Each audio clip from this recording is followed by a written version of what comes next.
Hello friends, स्वागत है आप सभी का उत्तराखंड की क्लास में। आज जो है उत्तराखंड में गोत्रीय वंश, कुलूत वंश और मित्र वंश के बारे में बात करेंगे। इनकी जानकारी हमें कहाँ कहाँ से मिलती है।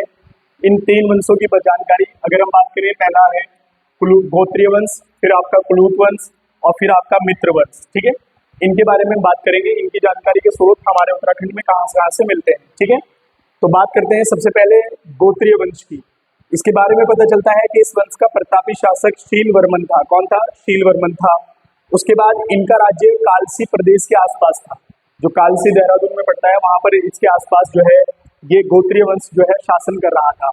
और शीलवर्मन जो इस वंश का सबसे प्रतापी राजा था, इसके बारे में जानकारी मिलती है कि देहरादून के जगत ग्राम में बड़वाल यज्ञ वेदिका का निर्माण करवाया था। किसने?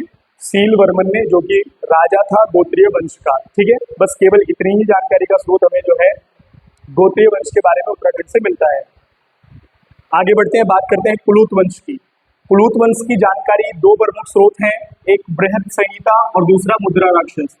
कुलूत वंश की जानकारी के बारे में बृहद संहिता और मुद्रा राक्षस से मिलता है, पता चलता है। ठीक है ना।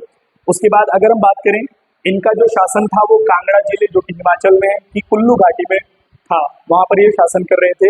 और इस वंश का राजा था एक वीरयस, याद रखना है यहाँ से। इस वंश का राजा था वीरयस, जिसकी वृत्ताकार रजत मुद्राएं प्राप्त हुई हैं और इनका शासन कुल्लू घाटी में स्थित था। ठीक है ना। उसके बाद बात करें मित्र वंश की, तो काशीपुर से ऐसा पता चलता है कि काशीपुर के आसपास दो मित्र राजाओं शासन करते थे। एक उनमें से मात्र मित्र थे और दूसरे उनमें से पृथ्वी मित्र थे। और काशीपुर में जो है इन दो मित्र राजाओं का उल्लेख मिलता है कि इन्होंने शासन किया होगा काशीपुर के आसपास कहीं छोटे वाले क्षेत्र में। ठीक है ना। तो ये जो है गोत्रीय वंश से आप याद रखेंगे, शीलवर्मन देहरादून के जगत ग्राम में यज्ञ वेदिका का निर्माण करवाया। दूसरा कुलूत वंश की जानकारी बृहद संहिता मुद्रा राक्षस से मिलती है और ये जो है इसके राजा वीरयस की वृत्ताकार मुद्राएं मिली है। और अगर मित्र वंश की बात करेंगे तो ये जो है दो जगह शासन कर रहा था। एक जो मतलब दो राजाएं थे इसके, मात्र मित्र और पृथ्वी मित्र, जो कि काशीपुर में शासन करते थे। ठीक है। अब सबसे महत्वपूर्ण वंश जिसकी जानकारी का स्रोत लाखा मंडल से मिलता है वो है छगलेश वंश। उसके बारे में पढ़ेंगे और जो भी आने वाले वंश है उनके बारे में। ठीक है, तब तक के लिए धन्यवाद।